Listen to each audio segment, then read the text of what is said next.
you want to see more content like this, be sure to subscribe to Mason Studios on YouTube. All right, ladies and gentlemen, please welcome Mr. Lou Ferrigno.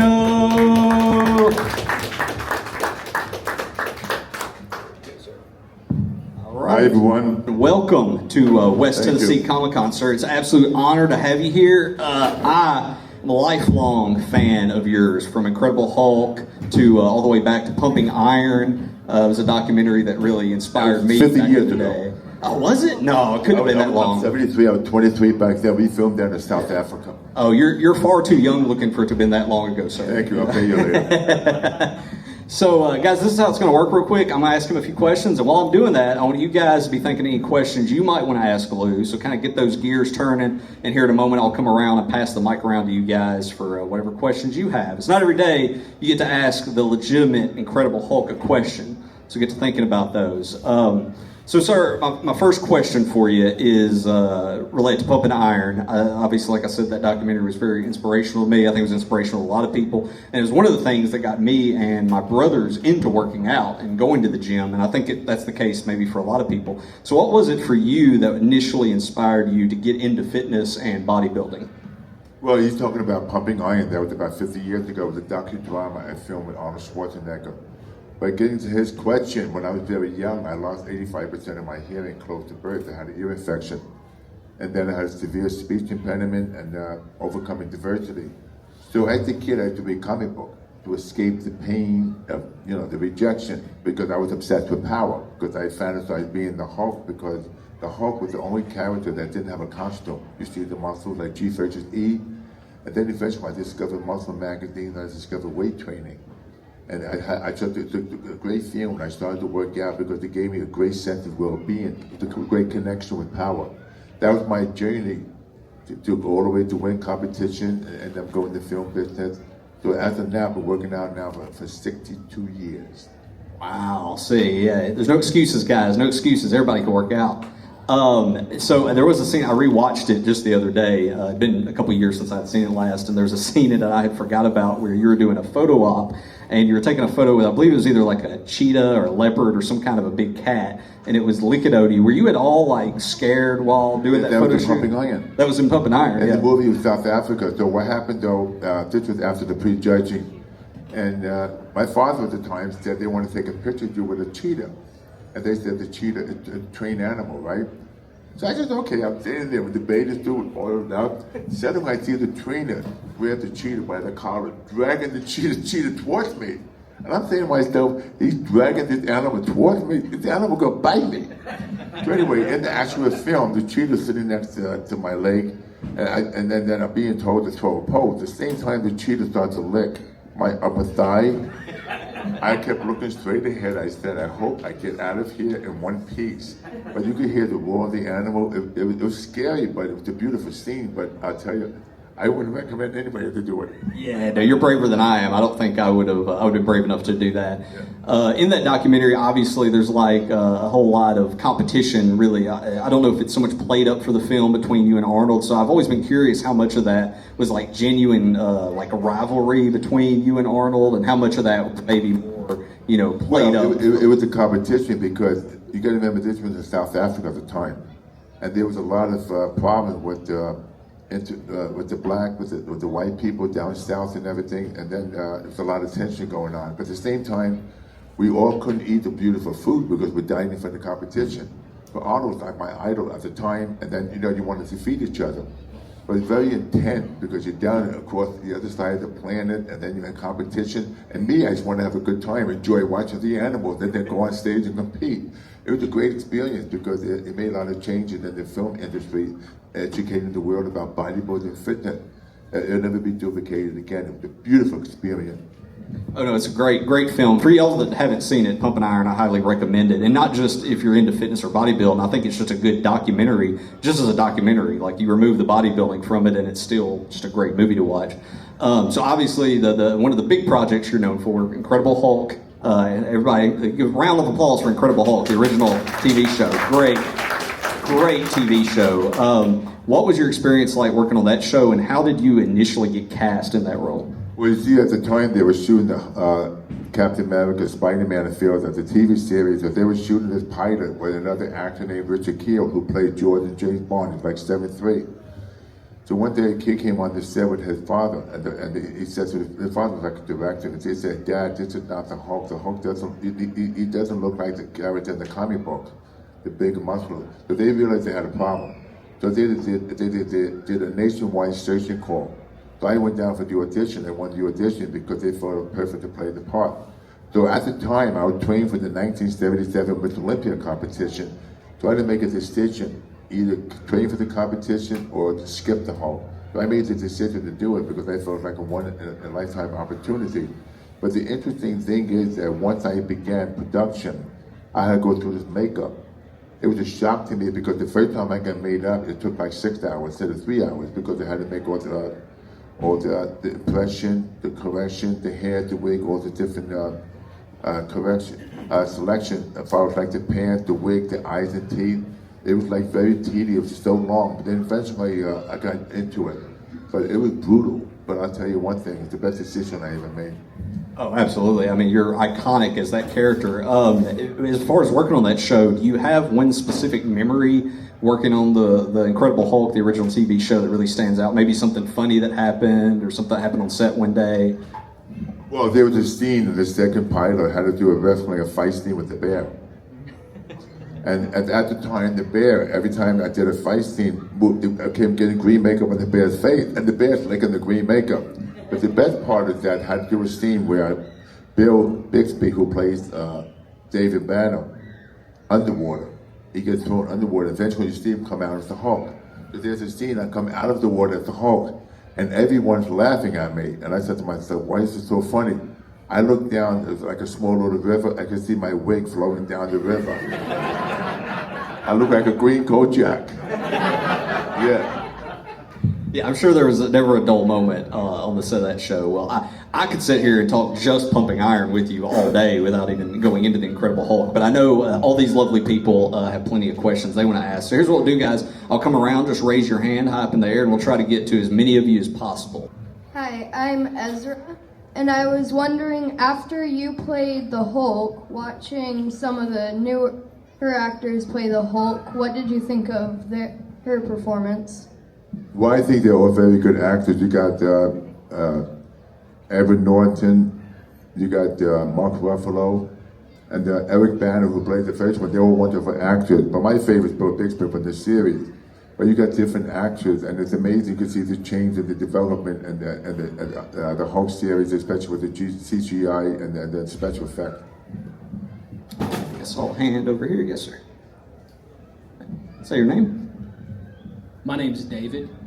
I know you competed in a strongman competition in 1977, and I just want to know why you didn't continue doing the strongman after that. I've watched the video. I thought you did really great considering, but it was a great competition. I know there were some other bodybuilders in it as well. Well, the thing is, I was filming the second pilot of the Hulk, and they happened to have the strongman competition at Universal Studios when I was filming.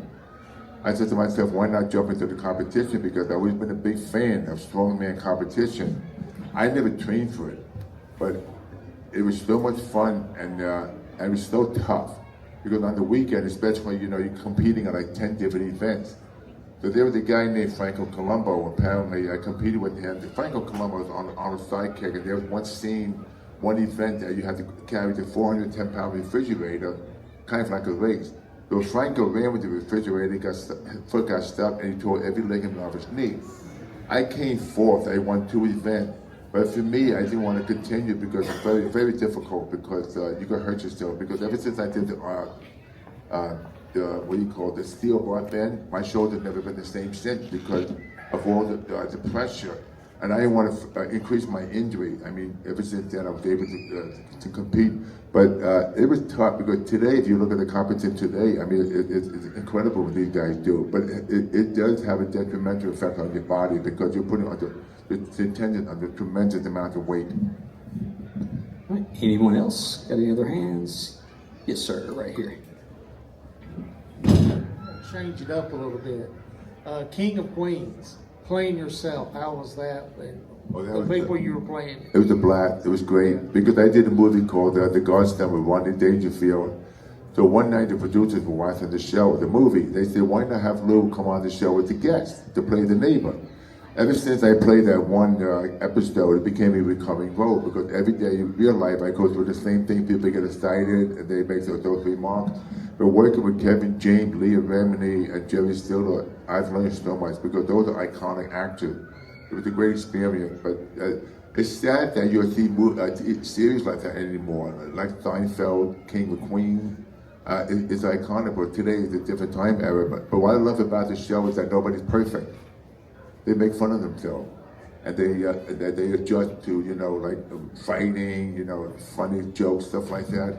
But we film in front of a live audience, so you get that instant gratification. I think I saw another hand up. Yes, sir. My name's Louie. I have a question. It's about pumping iron, your outfit in the intro.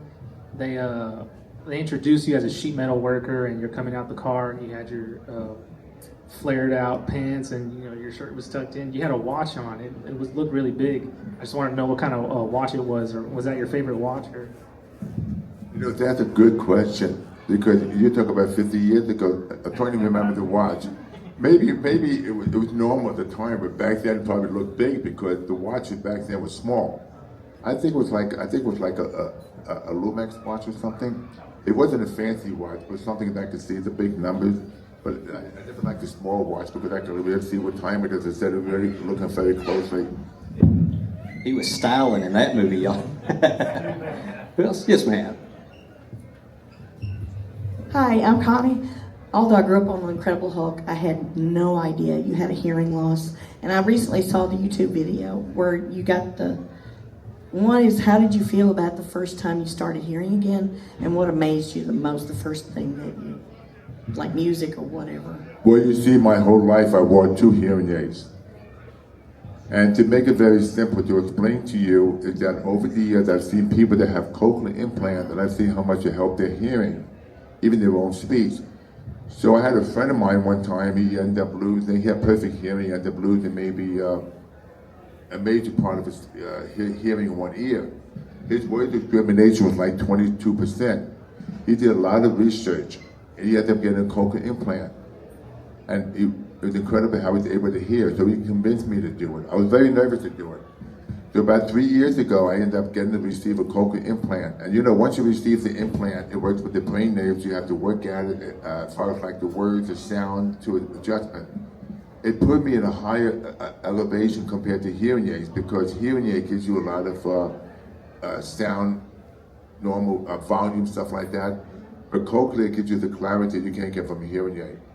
So for me, it was like a life-changing experience. That's why I'm going to do the other side eventually. But it's amazing that the good thing about cochlear implant, anybody that's older in life, that you say, for example, you start to lose your hearing and then you get a cochlear implant, you never lose that hearing until you pass on. It's forever because it works with the brain waves. It's amazing because they have Bluetooth, forward focus, TV. I mean, it's phenomenal. So for me, it's amazing. A 3.5 year time, it changed the way I speak too, because you hear different words, different sounds. You don't have to struggle as hard to try to speak clearly because it makes your life easier, especially your own speech easier. Anybody else? Question right here, sir. So when you actually got to read the comic books as a child, and then when you obviously got to do bodybuilding, what was that moment like when you got to talk to, whether it was Stan Lee or somebody else that actually got you into the show as the character that you grew up loving? What was that moment in your life like for you? How emotional was it, I guess is what I would ask. Well, the thing is, when I used to buy the Hulk and read the Hulk comic, there was always in the corners that written by Stan Lee. So I remember one time, I think it was the second season of the Hulk, they said there's a man on the set, his name is Stan Lee, and I'd like to meet you. I thought it was a joke. So when I met Stan, the first thing I said to him, I wouldn't be what I am if it wasn't for you. I would never discover weight training, bodybuilding, because he created Marvel. So I thanked him for that. And he ended up doing 2 or 3 of my episodic TV series. But the interesting thing is that Stan, I learned from him, everything was about power. Did you know Stan Lee went bankrupt twice? And did you know many years ago Stan Lee, if he went to a party with his wife and people asked him what he did for a living, they walked away. They thought They thought it was embarrassing. He writes comic books for a living. But little we realized that he created the Marvel Universe. So he comes a long way. That's why I have this. I want to take my hat off to him. I think I saw somebody up here. Yes, sir, right here. Keith, excuse me, Keith Douglas. You was talking about your hearing loss. I work with like special ed students from 8 to age 22, and some have like some disabilities. They're trying to come over. What kind of advice would you give like a young adult to kind of like, in your situation? I mean, you went, I don't want to say you're down here, but you took some really good steps. What advice would you give to a young person trying to take that next step to try to get over their disability? A step to get over what? Their disability. Like I say, I work with special needs students in high school, Right. and I'm just trying to motivate them to get to the next step. And like hearing your story, I'll probably share your story with them in our next like group meeting and The stuff. best advice you could say is that everybody's handicapped emotionally, physically, mentally, spiritually. We all are. Like I have something that God gave me that you don't have. God gave you something you don't have. The best advice is maximizing your own personal power, your own passion, because that makes you rich. When you compete with other people, you feel sorry for yourself, you lose. You have to embrace and you have to maximize your own personal power. Like for example, if you have, say, the ability to be more academic, the ability to able to do different things that you feel like you can utilize your strength instead of your weaknesses. Like for example, like myself, right? I can never, when I was young, compete with the other people. Like for example, somebody that wanted to be a scientist, or maybe somebody wanted to be like a fireman. For me, I ended up finding bodybuilding because that's something I thought that it would my way to survive, to be successful, because I brand my name. But if I chose something and felt sorry for myself, I would have fallen by the wayside. But everybody has that superhero quality. It's all about taking advantage of that. But the biggest factor is you have to embrace that fear. You can't say if. You have to take action. You have to take action against risk. If you don't, then you're not going to be successful. Anybody can do anything. I don't care if you're blind, deaf, if you're paraplegic. There's always a chance, a choice for anybody to be successful if you maximize that personal power within yourself. It's not easy, it's very difficult, but if you take the small step, you will succeed. All right, anybody else? Any other hands? Oh, right here. What's it like having your son be an actor too? What's it like seeing him act? What's the question? What's it like seeing your son be an actor as well, seeing him act? It's pretty good because I never pushed him to be an actor. And then I felt like, acting's a very tough profession because there's thousands of blonde-haired guys. Everybody wants to be an actor. It's all about the craft. I'm very happy for him because, the fact that he did it on his own without, getting, being born on the silver plate. I think I saw some other hands go up. Oh, over here. Yes, sir. There's many things that you've impacted people's lives in. Like, there's a lot of things that people know, a lot of different things that people know you for. My question is, like, what do you personally want your legacy to be? My what? Your legacy. Legacy to be?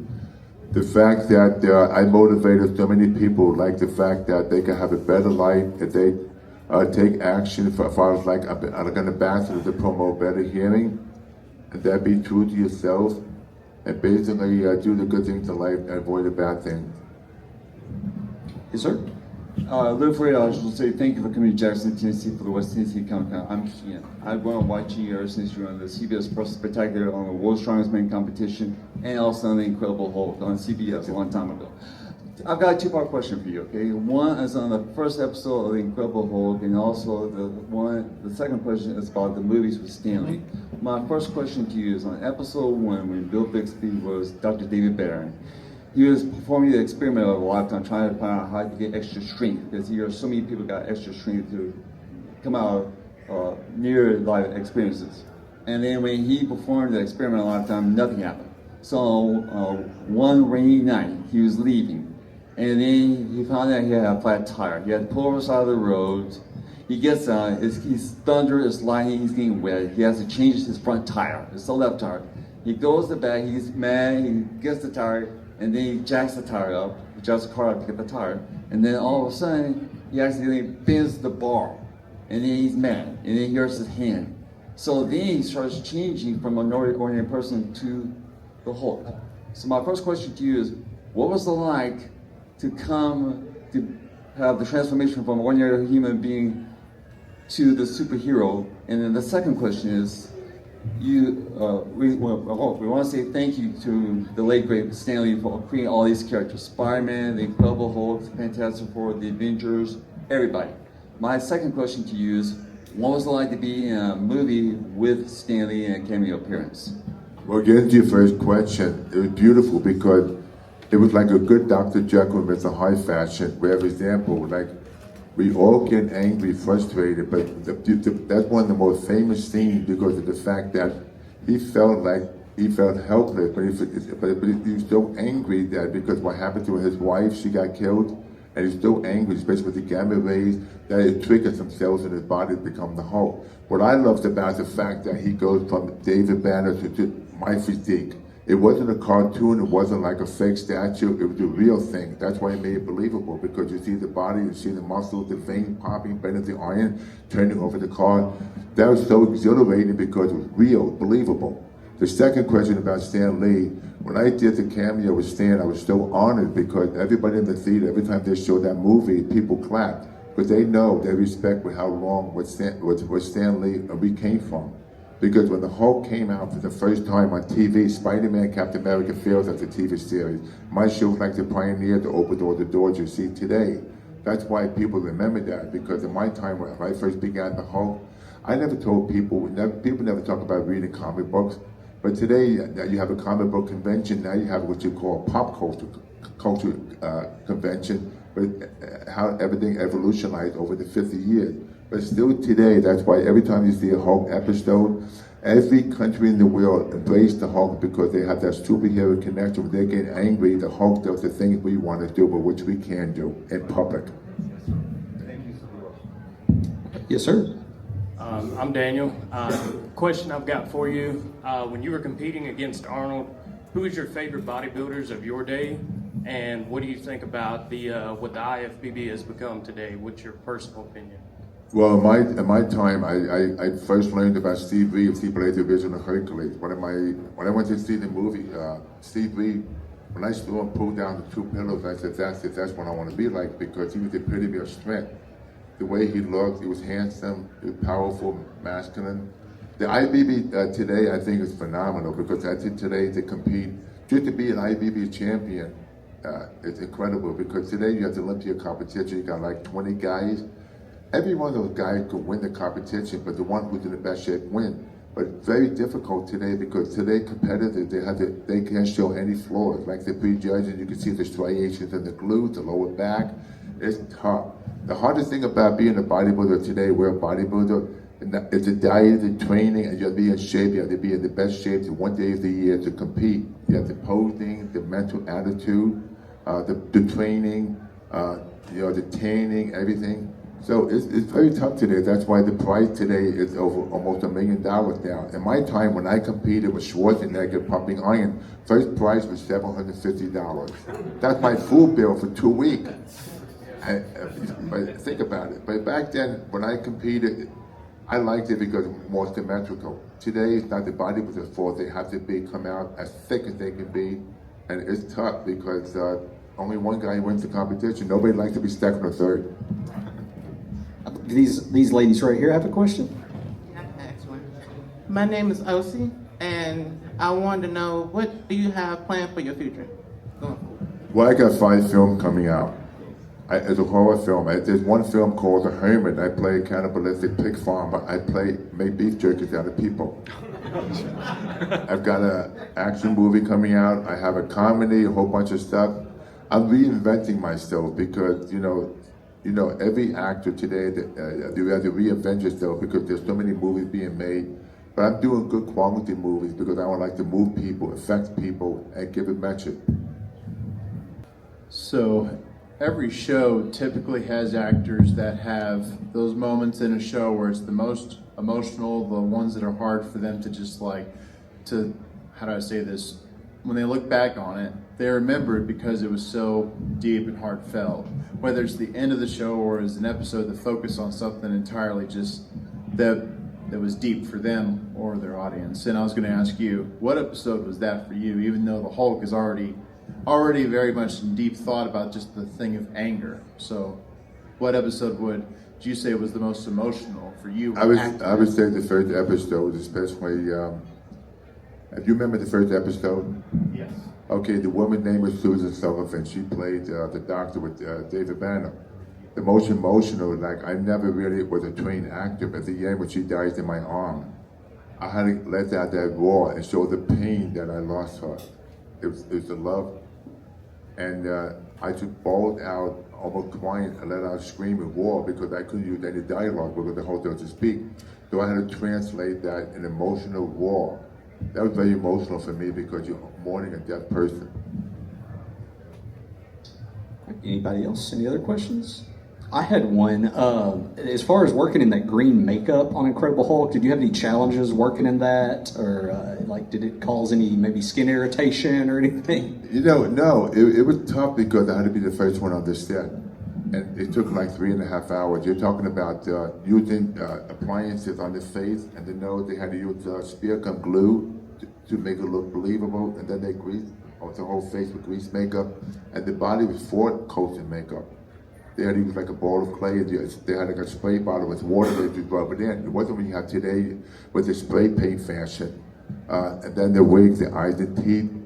And then I'd be retouched all day long because sometimes after a period of time the makeup gets dry, it becomes brittle. They had to completely retouch my whole body, which is very uncomfortable because it's not like you're getting a massage.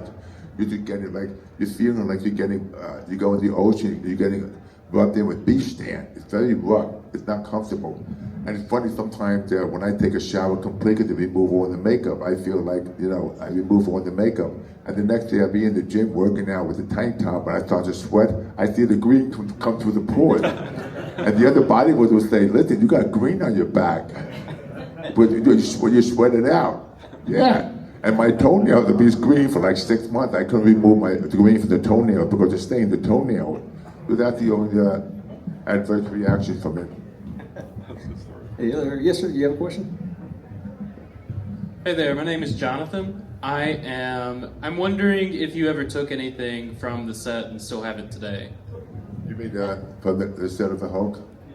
Yeah, I did have a wig. I sold the wig years ago. I've gone to so many jeans and T-shirts. I still have the eyes and then some of the appliances. But I've gone through many different appliances, many different shirts.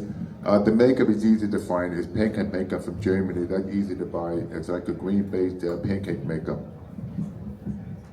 Yes, sir. Right here.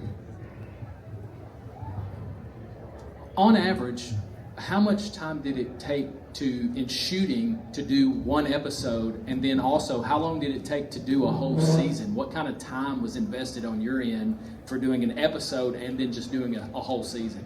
Well, every episode took 10 days. And I probably got made up maybe 3 or 4 times per episode. Sometimes I would get into the makeup. Believe it or not, say 5 in the morning and say I'm ready to shoot by 8:30. If there's a storm, bad weather coming in, they say, hey, just go home. I said, what are you talking about? They just go home because we have to reshoot another time because you can't film in the rain scene. It affects also depending on the scene they're shooting. So I had to be very patient with that.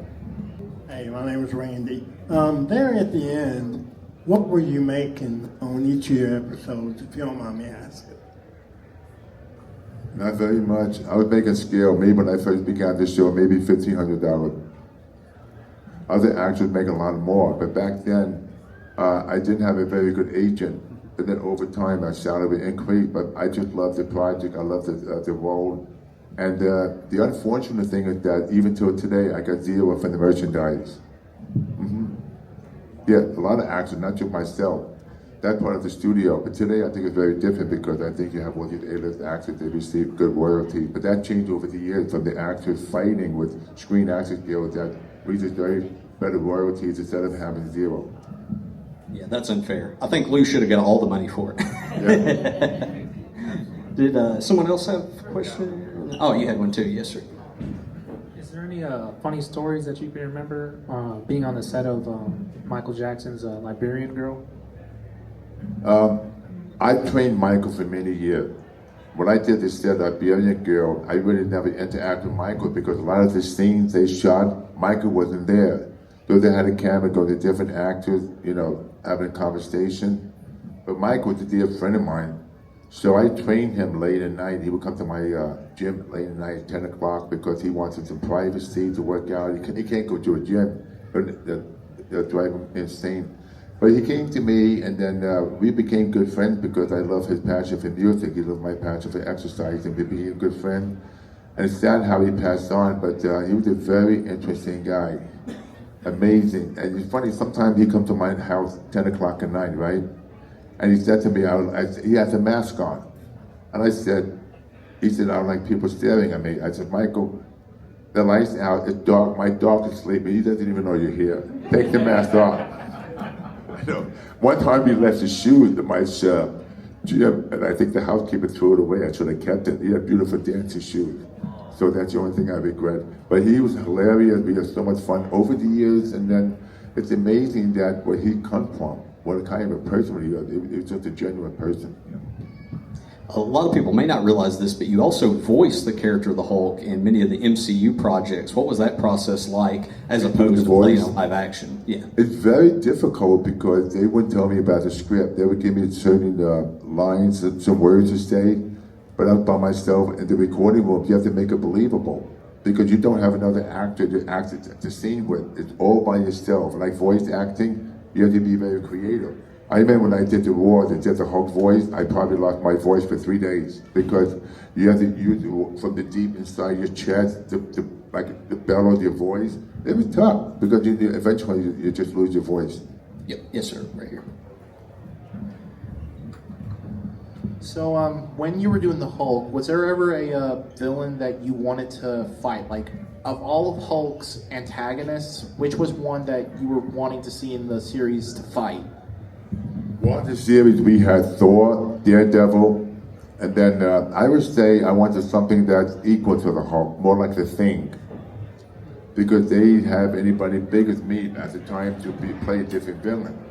But now with the special effect with the costume today, like for example, we had Daredevil, we like Thor. It was the closest one because he's a Canadian actor.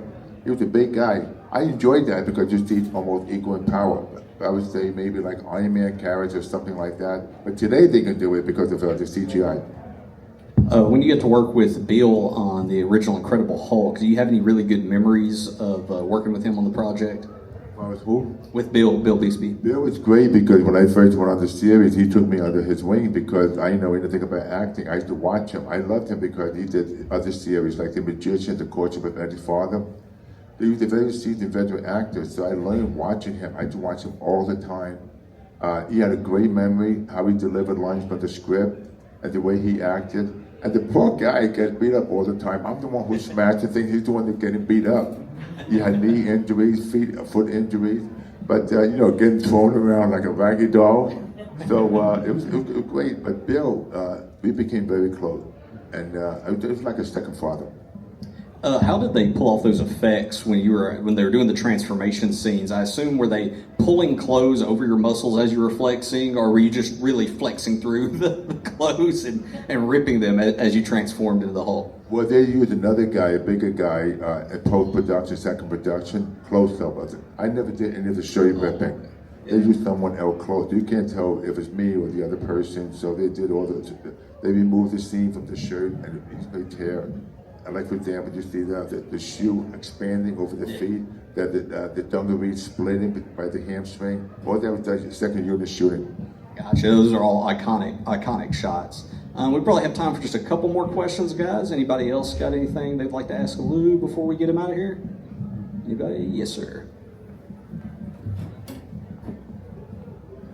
So I forgot to say my name. I'm Joshua and so what I wanted to ask was, there's been this talk for the longest time, and I only saw it recently. So it's been said that you worked out probably the hardest for the one movie you were in called Sinbad. And I can't remember the whole name of the movie, but I wanted to ask, is that true? Because there's always hearsay on the internet, and I wanted to know, did you work out the most for that movie to get really big as you were, much bigger than the Hulk? Pretty close. I would probably say Hercules, because Hercules had to maintain the same condition. But for Sinbad, every morning I was running 4 to 5 miles every morning. because I wanted to get the lean look to Sinbad. I reduced my calorie intake. So every morning about 6 a.m., I would go to the track in Rome that they used for the Olympics back in the 60s. So I used to go run the track for about a good 4 or 5 miles, and then I would train. It was also tough because the fact that the film and able to be lean and watch when I was eating, because I wanted to give a different look instead of being massive like Hercules. So it was pretty tough. Hercules probably the hardest because the fact that carrying 280 pounds of muscle, and you see when you make a movie like when I did Hercules, sometimes it's a 2 or 3 month shoot, you got to go from day one to the end of the film. You have to match the same look because movie's permanent. And if you're off, like for example, say 5 or 10 pounds, you can see the difference. You can fool the audience. So that's why it was a tough for me, but I was able to maintain it because I know that year to year down the road, it carried. Like for example, so today, no one ever seen a Hercules better than the way I played it. As far as like the muscularity, the condition, everything. Even The Rock, when he did it, The Rock's not big as me, but I was like a true, I trained for that Hercules like I was competing in the West Olympia competition. I wanted to be in contest shape. That was my goal, because that's why when you watch it, it's believable, because you see, like the original Steve Reeves, even though he's a lot thinner, but the body's speaking for itself.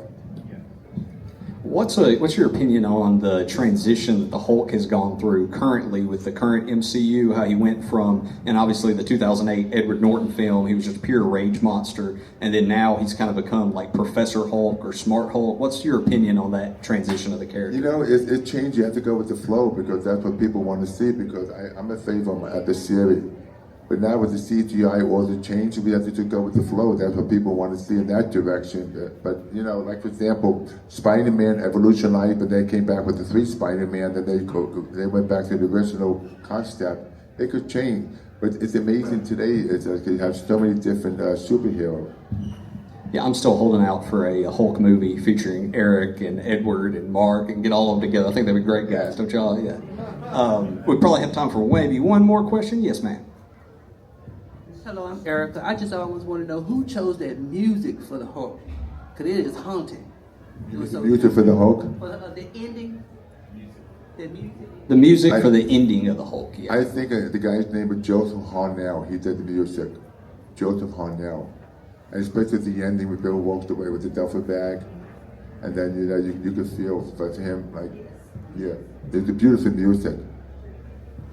We still got a couple more minutes. Or any other questions? I think I saw a hand back here somewhere. Did you have one? Yeah. I was just wondering about your thoughts on Tom Hiddleston's Loki.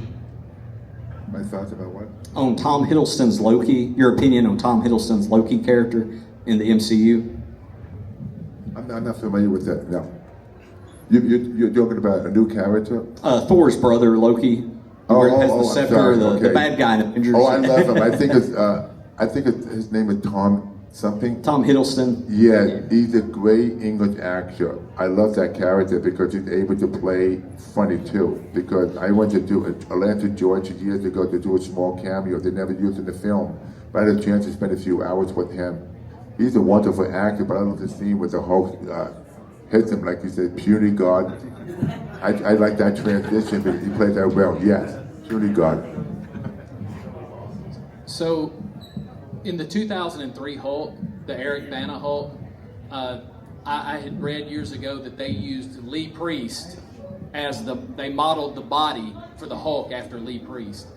But moving forward, they went more to just designing the body out of CGI. What are your thoughts on that? Moving where they had still used you as a bodybuilder, used another bodybuilder, but then slowly kind of moved towards using just CGI. Well, the movie at the time was directed by Ang Lee and Eric Bana from Australia. I wanted them to use my body because it's called motion capture. But that director made his own decision. But the thing is, I think that he made the wrong choice because he should have used me, motion capture, because I know how the whole thing to feel, how it should move. But that's the alternative they used back then.